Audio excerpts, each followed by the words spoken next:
My best friend is a really great gift giver.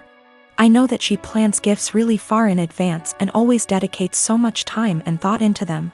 And I am so grateful for every gift I have ever received because I know how special they are. She'll often take something small I said from years back and make a really meaningful thing out of it. And I know she enjoys gift giving, and it is clearly one of primary ways she communicates her love for me and others. I just can't keep up. I've never been a really good gift giver. I often really struggle with forming ideas for upcoming celebrations, and until I'm really under the pump, I come up empty-handed until I find something just all right, or I repeat a similar shtick of reasons why I value you, presents. This just means that I feel so much stress every time I have to celebrate her birthday and Christmas. Especially because I would have received something completely out of this world. I really just feel like my gifts pale in comparison.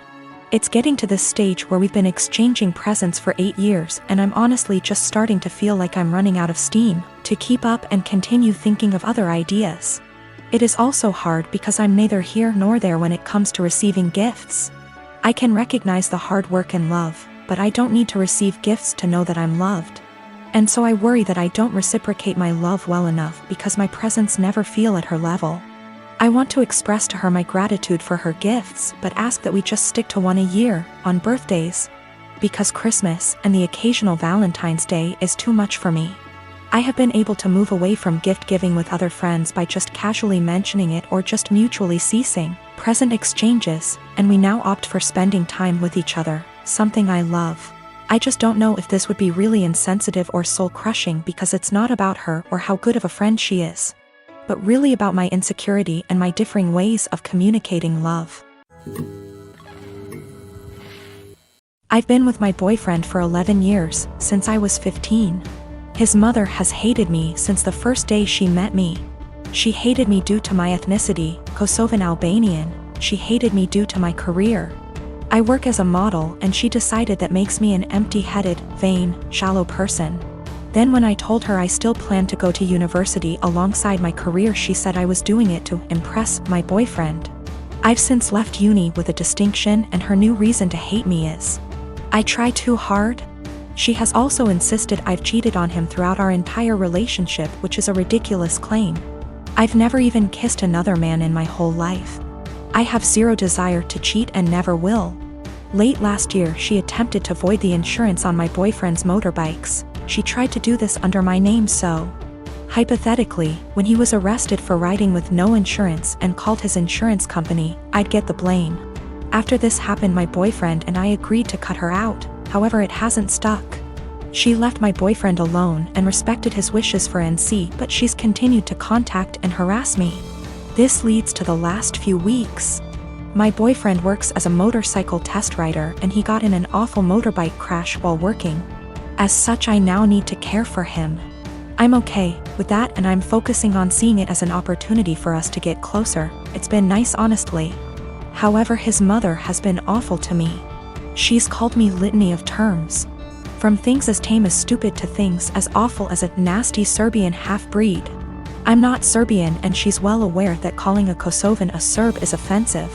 I tried to block her, so she started making new iMessage accounts and began to continuously harass me via those accounts. Then came Friday night. The police turned up at our door. I was pretty confused and was quickly told they were there to do a welfare check as they'd received multiple claims of horrific abuse I was apparently putting my poor boyfriend under. Obviously, they quickly discovered he was fine, albeit grumpy, and they left. I know for a fact it was his mother. Some of the details the police mentioned made that obvious. I'm now at a point where I've realized I literally cannot do this. I'm going to press charges against her for the insurance and harassment. It's a crime in the UK. And I'm likely going to sue her for damages. For the sake of my mental health, I need to do this. I don't want to be a victim, and she needs to be forced to stop. I have mentioned my intentions to her if she doesn't back off, and she's pretty much mocking me and saying I won't. I absolutely will. I just feel like this morally may make me an awful person. She sucks, I know this. However, she's old and miserable enough as is, and I feel like doing this may ruin whatever small amount of life she has left. It feels like it may be too far. I really don't know though, and I genuinely cannot be objective here. Me and my girlfriend have never fought, we get along fine. We have been living together for 9 years now, and have been dating for 12 years. We have a healthy sex life, we both have decent jobs that bring in decent money. In the past we talked about marriage a lot and would often joke about what our wedding would be like, yes. I know how stupidly lame this sounds, however we always agreed we needed to settle down first. We bought a house about a year and a half ago, and were finally able to settle down. Our work schedules normalized, we were able to remove a huge waste of time from commuting. And we were finally able to take various activities after work, e.g., dancing classes, cooking classes, etc. We were able to finally settle down. Finally we decided to take a week off and unplug on the week of 12-year anniversary. She wanted to go camping and hiking, and do the things we used to do when we were first dating. Unbeknownst to her, I secretly decided to pick the exact same area where we met to do our hiking/camping trip. 2 weeks ago as we are leaving she realizes where we are going and becomes ecstatic, and gushes about how romantic I am. More or less everything seems perfect. We do our hike, and we unpack, set up, and by sundown everything feels perfect. So I decided to pop the question. This is where everything kind of falls apart. I ask her, and she just says no. We literally went from I love yous to the single most awkward silence I have ever had in my life in the time span of about a minute.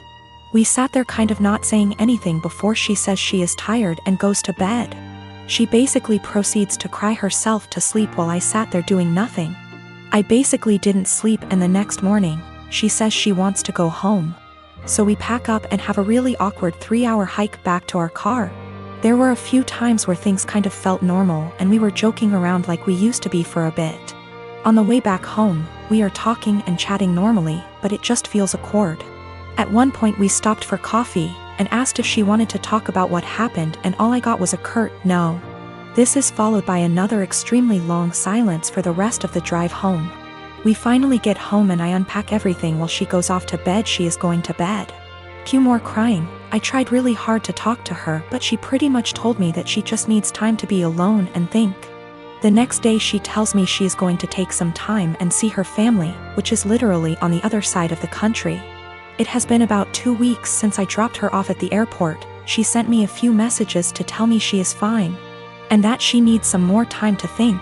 Her best friend has been asking me every other day about what is going on with her, since she hasn't really been responding at all.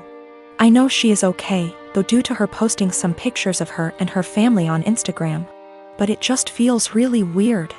I am an absolute giant mess. I just don't quite understand what is going on. None of my friends have really offered me anything of value. I just feel if I didn't ask the question everything would be absolutely fine, and I don't really understand what is going on. I keep wanting to grab her laptop to try and figure out anything. I am not close to her parents at all, but I trust her and want to respect her space, but I don't know when she is coming back. I even sent her a message this morning, and I know she saw the message and received it, but hasn't replied. Also, her work has called me this morning asking about where she is.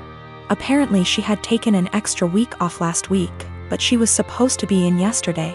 Now everything feels like it is falling apart and I have no idea what to do. The reason why it took so long for us to get married is we both agreed we wouldn't move to the next step until we finished the following. We both finished school. For her that wasn't until 2 years ago. We both had stable jobs. We had a place where we could agree would be good enough to take stuff to the next step. We both had decent working hours. For a long time she was doing her residency and we more or less worked opposite shifts. We did talk about marriage and kids and both agreed it would be part of the next step after we got settled. So my fiancé, female, 24 years old, and I, male, 27 years old, got engaged in May and are currently planning for our wedding in August. It's worth mentioning that I'm the sole earner because my fiancé is still in university. I've saved up decent amount of money to afford the wedding.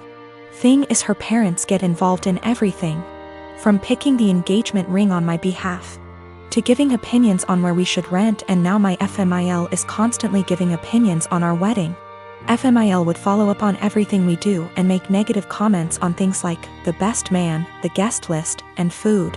She told my fiance she didn't like who I picked to be my best man and wanted me replace him after a big argument, but I said no, though my fiance said we should have just done it. Mother-in-law also wanted me to uninvite people I wanted at the wedding so she could add more guests on her side of family. I said no to that also. Now the current or biggest conflict between us. Mother-in-law called saying she didn't like the venue we picked, which is in our hometown. She wanted me to reconsider, but I said no since my fiance liked it too. But my fiance came to me yesterday to show me a venue her mom picked and already paid for, saying, since she paid for it then I should say yes, this time. I was in shock and angry because not only did she not consult us, but the venue she picked is 3 towns away where my brother-in-law lives. I immediately thought about my disabled parents who cannot travel this distance for health reasons. Besides that, most of my family won't attend because of distance. I said absolutely not agreeing on this venue.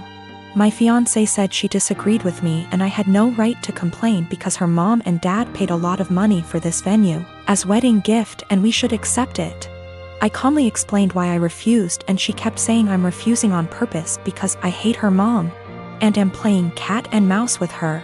I bluntly said her mom is indeed making this a game and told my fiancé she's either with me or against on this issue. She either backs me up or there won't be any more wedding planning.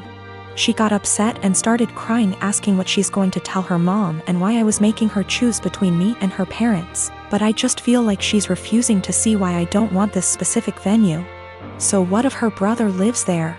I have never been to that town, so having the wedding just cause her mom paid for the venue is not okay.